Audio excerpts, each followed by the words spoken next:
हम बहुत दिल खोल और पोल खोल बाबा हैं, ये बहुत स्पष्ट बात बता देते हैं। और भारत के हिंदुओं से सोशल मीडिया पर वीडियो देखने वाले उन लोगों से भी कहेंगे कि अगर तुम्हारा जमीर जिंदा है तो धर्म विरोधियों के वीडियो देखना बंद करो। जय श्री राम, जय श्री बागेश्वर धाम, जय बागेश्वर बालाजी सरकार। जैसा कि आपको पता है कि बागेश्वर धाम के पंडित धीरेन्द्र कृष्ण शास्त्री गुरुदेव महाराज के द्वारा महाराष्ट्र में जो कथा चल रही है उसका आज आखिरी दिन है। आज गुरुदेव महाराज की वहाँ से विदाई होगी, रात्रि में वहाँ से निकल जाएंगे गुरुदेव महाराज और सीधा अपने धाम पर पहुँचेंगे। तो आज जैसा कि 1 अप्रैल है, 1 अप्रैल को शाम को गुरुदेव महाराज बागेश्वर धाम पहुँचेंगे। बागेश्वर धाम में 4 तारीख तक रहेंगे गुरुदेव महाराज। हो सकता है बीच में बालाजी सरकार की कोई आज्ञा हो जाए तो किसी तीर्थ पर निकल जाएंगे, वो किसी दिव्य दर्शन करने के लिए जाते हैं गुरुदेव, तो दर्शन करने भी जा सकते हैं। आप बिल्कुल निश्चित ना माने कि 3 जो आज 1 तारीख से 4 तारीख मतलब तक गुरुदेव महाराज धाम पर ही मिलेंगे। वो उनके ऊपर है, उनके जैसी बालाजी सरकार की प्रेरणा लगती है वैसा वो करते हैं। तो आपको बता दें कि जो महाराष्ट्र में कथा चल रही है उसके मुख्य अंश होते हैं और बागेश्वर सरकार के जो कथा में जो बीच बीच में उनके प्रेरणादायक जो प्रवचन होते हैं उनमें बहुत ही संदेश अच्छा निकलता है। आपको बता दें कि लखनऊ में भी अब इसके बाद से कथा प्रारंभ होगी, जो 5 तारीख से प्रारंभ होगी और 9 अप्रैल तक चलेगी। 5 अप्रैल से 9 अप्रैल तक लखनऊ में कथा चलेगी। अब लखनऊ में किस जगह कथा होगी हम आपको वीडियो में बताएंगे, बिल्कुल पूरा डिटेल देंगे आपको कि कहाँ कहाँ कथा उनकी होगी। और जो लखनऊ में होने जा रही है, उत्तर प्रदेश लखनऊ में, तो उसकी भी हम पूरी जानकारी आपको इस वीडियो में देने वाले हैं कि कथा कहाँ पर होगी और कैसे वहाँ पहुँचना है। ये पूरी जानकारी आपको अपने न्यूज़ स्टार एमपी चैनल पर दी जाएगी। और अभी तक आपने अगर अपने न्यूज़ स्टार एमपी चैनल को सब्सक्राइब नहीं किया है तो सब्सक्राइब जरूर कर लीजिए। और प्रत्येक दिव्य दरबार एवं दरबार, प्रेत दरबार एवं कथा, श्री राम कथा, हनुमान कथा, जो भी सभी संपूर्ण जानकारियाँ गुरुदेव महाराज के द्वारा जो कथाएं निर्धारित की जाती हैं उनकी जानकारी आपको इसी चैनल पर मिलेगी। तो जैसा कि आपको बता दें कि श्री राम कथा क्यों सुनना आवश्यक है, गुरुदेव महाराज अपने प्रवचन में कहते हैं कि श्री राम कथा क्यों सुनना आवश्यक है, ये आपके लिए बता दें। तो सुनिए क्यों आवश्यक है।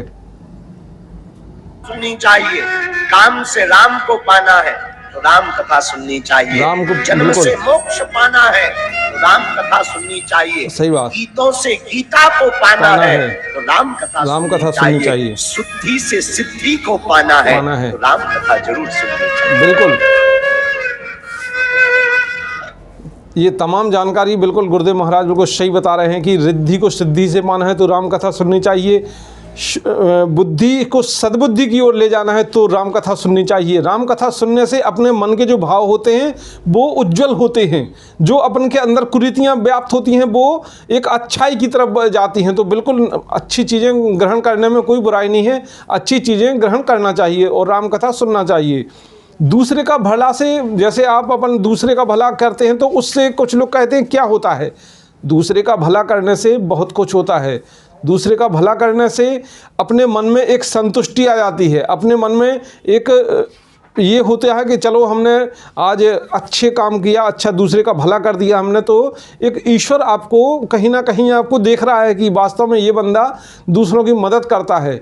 और दूसरे का भला करने से जो लाभ मिलता है वो बिल्कुल आपके समक्ष आता है, आपके बच्चों के सामने आता है कि आपके बच्चे बिल्कुल प्रसन्न रहें, आपके बच्चे तरक्की करें, आप तरक्की करें, ऐसे दूसरों का भला करने से होता है। फिलहाल गुरुदेव से सुनिए कि किस तरह से दूसरे का भला करने से क्या होता है। और याद रखना, जो दूसरे का भला करता है भला का उल्टा लाभ होता है। बिल्कुल, दूसरे का भला करता है उसका लाभ होता है उसको। बिल्कुल, कभी आप विचार करना, भला को उल्टा लिखो तो भला का उल्टा होता भला है, का उल्टा लाभ होगा। बिल्कुल, लाभ बोलो ना, क्या होता है जी? लाभ होता है। जोर से बोलो ना।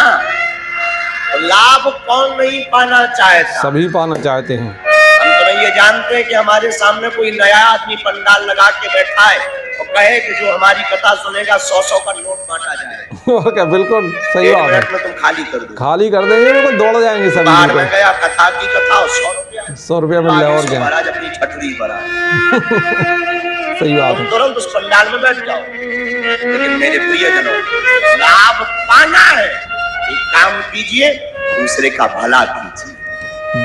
बिल्कुल, लाभ पाना है तो दूसरे का भला बिल्कुल करना ही चाहिए। अब बात आती है कि कथा कैसे सुने, कथा को किस प्रकार से सुने कि हमें लाभ हो। कथा तो कई सुनते हैं, कई लोग जैसे लाखों व्यक्ति जाते हैं, तो लाखों व्यक्तियों में से बिल्कुल सभी लोग नहीं मतलब कथा का लाभ ले पाते हैं ना भी कथा। कुछ लोग कहते हैं अरे हम आज भैया कथा सुनने गए, हमें तो कुछ लाभ हो ही नहीं रहा, ना कुछ हो रहा है, आखिर मतलब किस प्रकार से हम कथा। तो कथा को किस प्रकार से श्रवण करना चाहिए, कथा कैसे सुननी चाहिए, इसकी जानकारी भी होना आपको बहुत अति आवश्यक है। क्योंकि कथा सुनने, कुछ चीज़ जैसे करने का तरीका अगर मालूम ना हो तो उस तरीका से आप भटक जाओगे, कुछ चीज़ का आपको ज्ञान ना हो तो उस चीज़ से भटक जाओगे। इसी प्रकार ये कथा है, कथा को अगर सही से नहीं सुनेंगे, अगर एक नियम से नहीं सुनेंगे तो कथा का कोई लाभ नहीं होगा। कथा कैसे सुननी चाहिए ये गुरुदेव महाराज से सुनिए। सावधानी करें मेरी आत्माओं, कथा आपको सुननी है पर बहुत सावधानी पूर्वक। हमको ऐसे सुनना है जो हमें मिल रहा वो हमारा सदगुरु हमको बांट रहा है। सही बात है, हमारा गुरु हमको बांट रहा है, हम खाली है। ऐसे समझो, पानी का बोतल एक भरा हो एक खाली हो। खाली बोतल में पानी तभी भरेगा जब खाली बोतल नीचे होगा, भरा हुआ बोतल भरी बोतल में कैसे पानी डाला जाएगा तभी बोतल भरेगा। सही बात है। ऐसे ही श्रोता और वक्ता होना चाहिए। वक्ता को भक्ति से भरा होना चाहिए, श्रोता को भक्ति के लिए खाली होना चाहिए। बिल्कुल, कितनी बढ़िया बात बताई है कि अगर जब हम वहाँ पर अपने दिमाग को खाली करके बैठे हैं कि अब हमें कुछ नहीं आता, हम तो बस ये कथा सुन रहे हैं, तो वास्तव में आपको उसका लाभ होगा।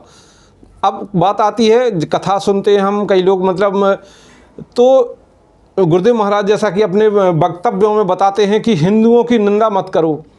अपने वक्तव्यों में कहते रहते हैं वो कि हिंदू एक संगठित रहो, एक दूसरे की मदद करो, जातीय भेदभाव त्यागो, अन्य मतलब जो कुरीतियां हैं एक दूसरे पर थोप देते हैं कि अरे भाई वो तो हमसे नीचा है, वो तो हमसे ऊंचा है, वो हमसे कमज़ोर है, वो हमसे बलवान है, वो हमसे गरीब है, वो अमीर है। ये सब इन चीज़ों से हटके जब हिंदुओं की एकता होगी तो हिंदू की निंदा नहीं करेगा, और हिंदू अगर हिंदू की निंदा करता है तो वो फिर हिंदू काहे का, और काहे का फिर हिंदू राष्ट्र का एक संगठन।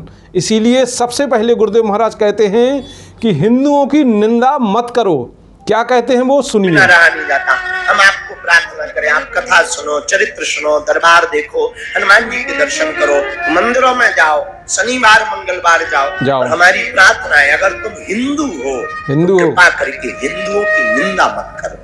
कितनी बढ़िया बात कही है कि हिंदू की निंदा मत करो। बिल्कुल, अपने धर्म का मजाक मत उड़ाओ। तो गुरुदेव कहते हैं कि बिल्कुल हिंदू हो तो हिंदू की निंदा मत करो और दूसरों को नीचा मत दिखाओ।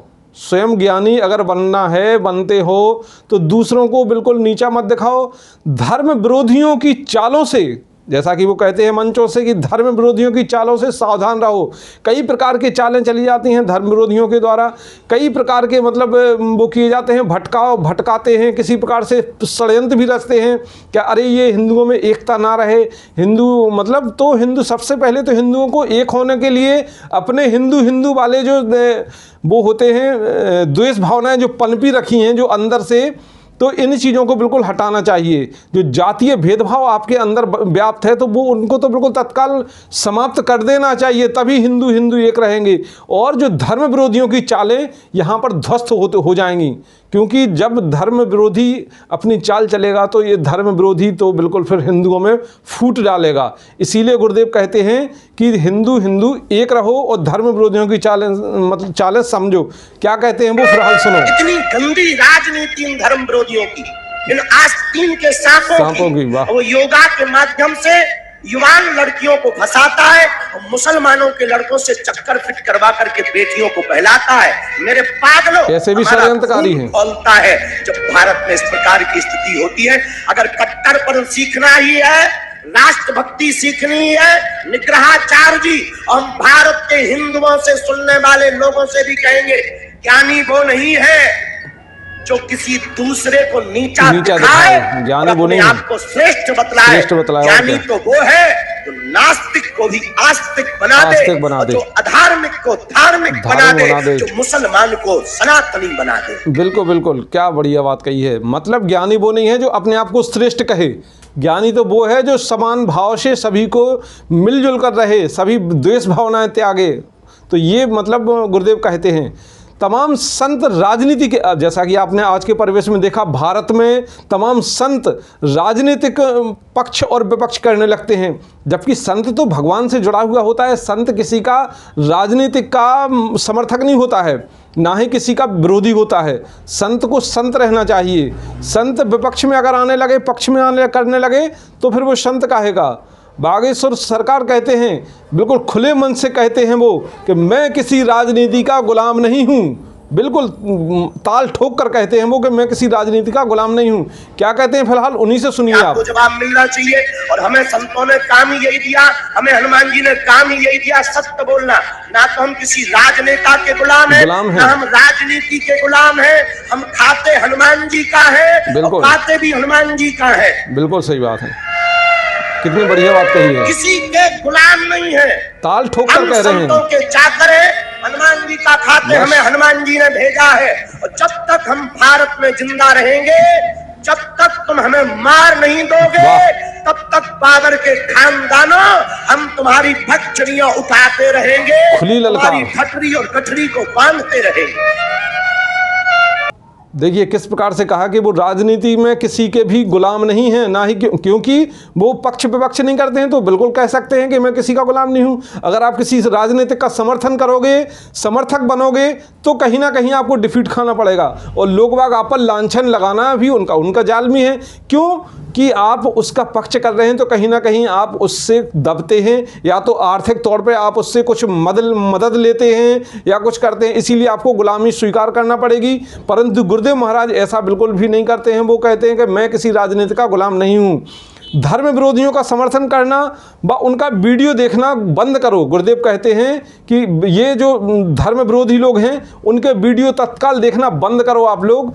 अब गुरुदेव महाराज के मुख से सुनिए फिलहाल। वीडियो से नहीं देते, हम बहुत दिल खोल और पोल खोल बाबा हैं, ये बहुत स्पष्ट बात बता देते हैं। और भारत के हिंदुओं से सोशल मीडिया पर वीडियो देखने वाले उन लोगों से भी कहेंगे कि अगर तुम्हारा जमीर जिंदा है तो धर्म विरोधियों के वीडियो देखना बंद करो। बिल्कुल सही बात, साफ साफ कह दिया। जवाब दो, जहां मिले वहां जवाब दो। इस सोहेल जो योगा चला रहा ना, आप अपनी बहन बेटियों को ठीक चाहते हो ना, सही बात है, इनकी दुकानों पर और इनकी जगहों पर जाना बंद करो। बिल्कुल सही बात है। देखिए किस प्रकार से उन्होंने कहा कि धर्म विरोधियों के वीडियो देखना बंद करो, धर्म विरोधियों की बातों में मत आओ। चूंकि धर्म विरोधी से मतलब नहीं है, अगर कोई गलत आचरण करता है तो उसके भी विरोधी बनो। कोई गलत आपको उकसा रहा है, गलत संगत में ले जा रहा है, तो उसके भी आप विरोधी बनो, समर्थक मत बनो, उसके आचरण मत अपनाओ। अब हम आपको अपने न्यूज स्टार एमपी चैनल के माध्यम से बताने जा रहे हैं कि 5 अप्रैल से 9 अप्रैल में उत्तर प्रदेश लखनऊ के जो कहाँ पर होगी कथा, ये हम आपको बताने जा रहे हैं कि लखनऊ में वृंदावन योजना मैदान में, लखनऊ के वृंदावन मैदान योजना मैदान में जो आपकी कथा होने जा रही है 5 तारीख से 9 अप्रैल तक, मतलब ये कथा होगी। तो आपको बता दें कि बहुत ही लाखों की संख्या में यहाँ पर भक्त एकत्रित होंगे।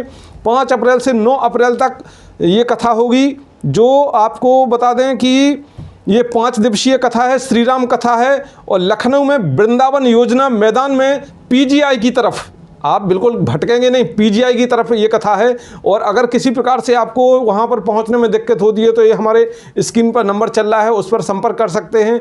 और भी भक्त वहाँ पर जो इस संबंधी जानकारी हासिल करना चाहते हो वो जानकारी हासिल कर सकते हैं। तो ये रहा आपका लखनऊ का पता कि लखनऊ में कहाँ पर कथा होगी, और कथा में 5 तारीख से 9 अप्रैल तक होगी। बहुत ही संख्या में पहुँचेंगे भक्त लोग। और आगामी कथा की जानकारी हम आपको अगले वीडियो में देंगे। और अगर अभी तक आपने अपने चैनल को सब्सक्राइब नहीं किया तो कृपया करके इस चैनल को सब्सक्राइब जरूर कर लें। जय बागेश्वर बालाजी, जय श्री राम, जय हनुमान।